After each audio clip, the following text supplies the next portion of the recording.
Assalamualaikum warahmatullahi wabarakatuh. Perkenalkan, nama saya Siti Endevina Soliha dari kelas 12 MIPA 6 Fisika 1. Di sini saya berlaku sebagai moderator tugas sejarah Indonesia dalam materi Indonesia dalam panggung.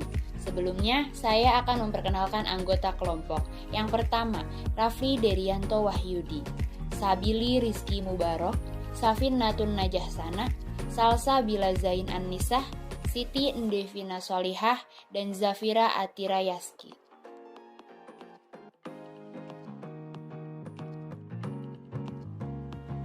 Landasan ideal dan konstitusional luar negeri. Yang pertama, landasan ideal dan konstitusional luar negeri. Landasan ideal dalam pelaksanaan politik luar negeri Indonesia adalah Pancasila, yang merupakan dasar negara Indonesia. Sedangkan landasan konstitusional dalam pelaksanaan politik luar negeri Indonesia adalah pembukaan Undang-Undang Dasar UUD 1945. Alinea pertama. Tujuan politik luar negeri bebas aktif adalah mengabdi kepada tujuan nasional bangsa Indonesia yang tercantum dalam pembukaan Undang-Undang 1945 alinea keempat. Yang selanjutnya ada landasan ideal dan konstitusional luar negeri. Landasan ideal Pancasila. Landasan ideal dalam pelaksanaan politik luar negeri Indonesia adalah Pancasila yang merupakan dasar negara Indonesia. Nilai-nilai yang terkandung dalam Pancasila dijadikan sebagai pedoman pijakan dalam melaksanakan politik luar negeri Indonesia. Kelima sila yang termuat dalam Pancasila berisi pedoman dasar bagi pelaksanaan kehidupan berbangsa dan bernegara yang ideal dan mencakup seluruh sendi kehidupan manusia. Hal ini karena Pancasila sebagai falsafah negara mengikat seluruh bangsa Indonesia, sehingga golongan atau partai politik manapun yang berkuasa di Indonesia tidak dapat menjalankan suatu politik negara yang menyimpang dari Pancasila. Tadi udah dibahas nih tentang landasan ideal Pancasila. Sekarang, landasan konstitusional dalam pelaksanaan politik luar negeri Indonesia adalah pembukaan Undang-Undang Dasar 1945 alinea pertama yang bunyinya bahwa sesungguhnya kemerdekaan itu ialah hak segala bangsa, dan oleh sebab itu maka penjajahan di atas dunia harus dihapuskan karena tidak sesuai dengan peri kemanusiaan dan peri keadilan. Dan juga alinea keempat yang berbunyi dan ikut melaksanakan ketertiban dunia yang berdasarkan kemerdekaan, perdamaian abadi, dan keadilan sosial. Sekarang kita masuk ke pelaksanaan politik bebas aktif. Penasaran kan gimana sih pelaksanaan politik bebas aktif itu? Nah, lahirnya politik bebas aktif itu pada awalnya pada Perang Dingin yang berkecamuk antara blok Amerika atau yang lebih sering dikenal dengan blok Barat dan blok Uni Soviet atau yang lebih dikenal dengan blok Timur. Nah, Indonesia di sini lebih memilih sikap tidak memihak kepada salah satu blok yang ada. Hal ini dinyatakan pertama kali oleh Syahrir yang pada waktu itu menjabat sebagai Perdana Menteri di dalam pidatonya pada Inter-Asian Relations Conference di New Delhi pada tanggal 23 Maret 1947 hingga 2 April 1947. Di konferensi tersebut, Syahrir mengajak bangsa-bangsa Asia untuk bersatu atas dasar kepentingan bersama demi tercapainya perdamaian dunia yang hanya bisa dicapai dengan cara hidup berdampingan secara damai antar bangsa serta menguatkan ikatan antara bangsa ataupun ras yang ada di dunia. Tapi jangan salah nih, Indonesia memilih untuk tidak memihak bukan berarti Indonesia berniat untuk menciptakan blok baru. Indonesia juga tidak bersedia mengadakan atau ikut campur dengan suatu blok ketiga yang dimaksud untuk mengimbangi kedua blok raksasa itu. Nah, sikap ini yang kemudian menjadi dasar politik luar negeri Indonesia yang biasa disebut dengan istilah bebas aktif, yang artinya dalam menjalankan politik luar negerinya, Indonesia tidak hanya tidak memihak, tapi juga aktif dalam berusaha memelihara perdamaian dan meredakan pertentangan yang ada di dua blok tersebut dengan cara bebas mengadakan persahabatan dengan semua negara atas dasar saling menghargai. Pelaksanaan politik bebas aktif. Pertama, politik luar negeri Indonesia pada masa demokrasi parlementer tahun 1950 hingga 1959. Prioritas utama politik luar negeri dan diplomasi Indonesia pasca kemerdekaan hingga tahun 1950-an lebih ditujukan untuk menentang segala macam bentuk penjajahan di atas dunia, termasuk juga untuk memperoleh pengakuan internasional atas proses dekolonisasi yang belum selesai di Indonesia, dan menciptakan perdamaian serta ketertiban dunia melalui politik bebas aktifnya.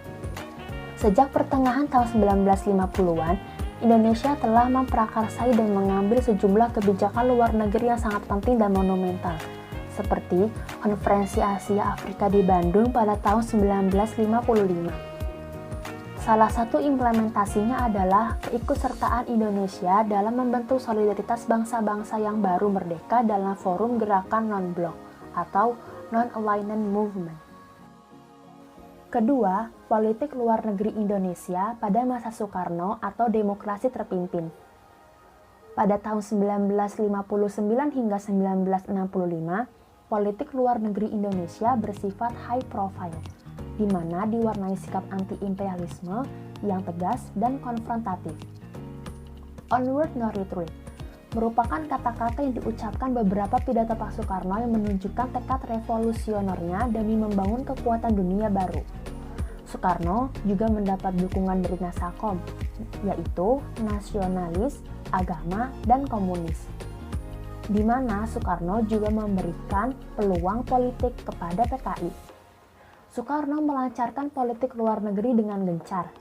Penghasilan negara merosot, sedangkan pengeluaran untuk proyek politik mercusuar seperti Ganevo dan Konevo membengkak. Hal ini menyebabkan krisis politik ekonomi Indonesia. Selanjutnya, Soekarno mengatakan bahwa dunia terbagi dalam dua blok, yaitu Olduvos dan Nivos. Sebagian Indonesia, yaitu Irian Barat atau Papua, masih di tangan Belanda. Maka Soekarno merebut kembali Irian Barat dengan kekuatan senjata. Pada 15 September 1965, Indonesia menyatakan keluar dari PBB, karena Soekarno beranggapan bahwa PBB berpihak pada blok Barat. Ketiga, politik luar negeri pada masa Orde Baru. Terjadi perubahan pola hubungan luar negeri pada awal Orde Baru. Pada masa itu, Soeharto lebih fokuskan pada ekonomi, di mana ekonomi tidak akan berjalan dengan baik tanpa adanya stabilitas. Soeharto lalu membangun hubungan dengan pihak Barat dan Good Neighborhood Policy melalui Association Southeast Asian Nation. Hal itu membuat titik ekonomi seimbang dan kebutuhan pokok terpenuhi. Soeharto membuat pernyataan mengenai politik luar negeri bebas aktif. Bagi Indonesia, politik luar negerinya yang berprinsip non-blok tidak identik dengan tidak adanya keterlibatan. Itulah alasannya mengapa Indonesia lebih suka mengatakannya sebagai politik luar negeri yang bebas dan aktif, karena politik luar negeri kita tidak hampa, mati, atau tidak berjalan. Politik luar negeri Indonesia adalah bebas, di mana Indonesia bebas dari ikatan apapun, baik itu dalam secara militer, politik, ataupun ideologis. Indonesia benar-benar terbebas dari berbagai macam masalah atau peristiwa dengan tidak adanya pengaruh dari pihak manapun. Politik luar negeri pada masa Orde Baru. Indonesia melaksanakan politik luar negerinya di antara lain menghentikan konfrontasi dengan Malaysia untuk mendapatkan kembali kepercayaan Barat. Untuk itu, Indonesia menerima investasi dan bantuan pihak asing. Konfrontasi berakhir setelah Adam Malik menjabat sebagai Menteri Luar Negeri pada 11 Agustus 1966. Setelah itu, Indonesia terlibat aktif membentuk ASEAN bersama Singapura, Malaysia, Thailand, dan Filipina. Soeharto memakai kerjasama ekonomi Asia Pasifik atau APEC untuk memproyeksikan posisi kepemimpinan Indonesia. Indonesia terlibat dalam membentuk perekonomian global stabil dan kondusif. Selanjutnya, politik luar negeri era reformasi. Pada awal reformasi, Indonesia masih sangat dipengaruhi kondisi domestik. B.J. Habibie disibukkan dengan usaha memperbaiki citra Indonesia di kancah internasional. Lewat usaha keras Habibie, beliau berhasil menarik simpati dari Moneter Internasional atau IMF. Pada masa Abdurrahman Wahid, hubungan RI dengan Barat mengalami sedikit masalah setelah lepasnya Timur dari NKRI. Untuk memperbaiki hal ini, Wahid berkunjung ke negara luar negeri. Diplomasi era pemerintahan Wahid selain mencari dukungan pemulihan ekonomi, juga untuk mengatasi konflik domestik, mempertahankan integritas, dan demokratisasi melalui peran militer. Hal itu dinilai oleh beberapa kekuatan politik dalam negeri sebagai kelemahan. Hal ini menjadi faktor Wahid meletakkan jabatan selaku Presiden RI. Pada awal pemerintahan Megawati, politik dan keamanan menjadi agak lebih kondusif. Megawati memprioritaskan kunjungannya ke wilayah konflik tanah air. Namun, pada masa pemerintahannya, disintegrasi nasional masih menjadi ancaman bagi keutuhan teritorial. Selama kepemimpinan SBY, Susilo Bambang Yudhoyono berhasil mengubah citra Indonesia dan menarik banyak investasi asing. Hal tersebut dapat dilihat dengan berbagai inisiatif Indonesia untuk menjembatani pihak yang bermasalah. Peran Indonesia dalam menjaga perdamaian dunia. Pelaksanaan Konferensi Asia Afrika atau KAA 1955. Idenya datang karena setelah Perang Dunia II, banyak negara yang masih bersitegang karena adanya blok Barat dan blok Timur, menetapkan kelima negara peserta Konferensi Bogor sebagai negara-negara sponsor, menetapkan 25 negara Asia Afrika yang akan diundang. Dari 25 negara yang diundang, Federasi Afrika Tengah menolak untuk hadir karena masih diserang oleh penjajah. Konferensi Asia Afrika di Bandung berlangsung pada tanggal 18 sampai 24 April 1955 dan dihadiri oleh 29 negara dengan 5 negara sebagai sponsor KAA. Konferensi ini menghasilkan Basic Paper on Racial Discrimination, Basic Paper on Radioactivity, and Declaration on the Promotion of World Peace and Cooperation. Dokumen Declaration of the Promotion of World Peace and Cooperation inilah yang kemudian dikenal sebagai Dasar-Sila Bandung. Peran Indonesia dalam menjaga perdamaian dunia.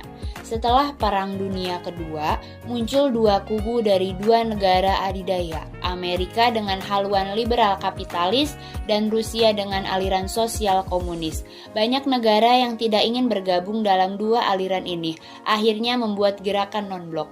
Gerakan non-blok didirikan GNB yang diprakarsai oleh 5 negara, Indonesia, India, Yugoslavia, Ghana, dan Mesir. Beberapa tujuan dari dibentuknya gerakan non-blok antara lain, memelihara perdamaian dan keamanan internasional, mengusahakan tercapainya pelucutan senjata secara umum dan menyeluruh di bawah pengawasan internasional efektif, mengusahakan agar PBB berfungsi secara efektif, mengusahakan terwujudnya tata ekonomi dunia baru, mengusahakan kerjasama di segala bidang dalam rangka mewujudkan pembangunan ekonomi dan sosial. Peran Indonesia dalam menjaga perdamaian dunia.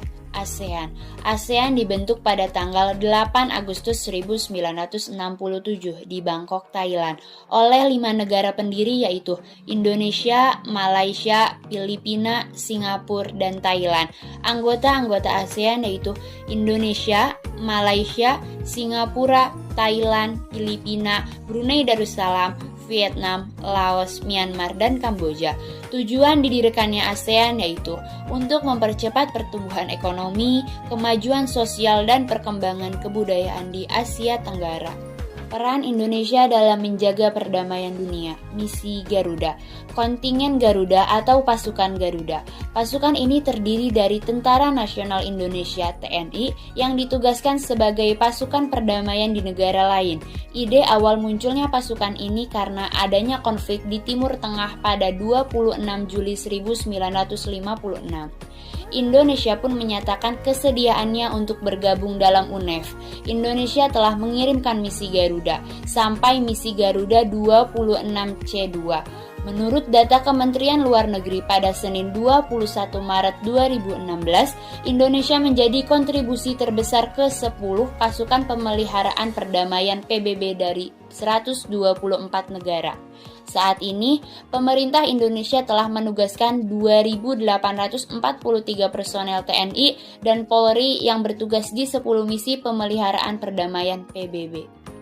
Terima kasih, mohon maaf bila ada salah-salah kata dalam penulisan. Sekian dari kelompok kami, wabillahi taufiq wal hidayah, wassalamualaikum warahmatullahi wabarakatuh.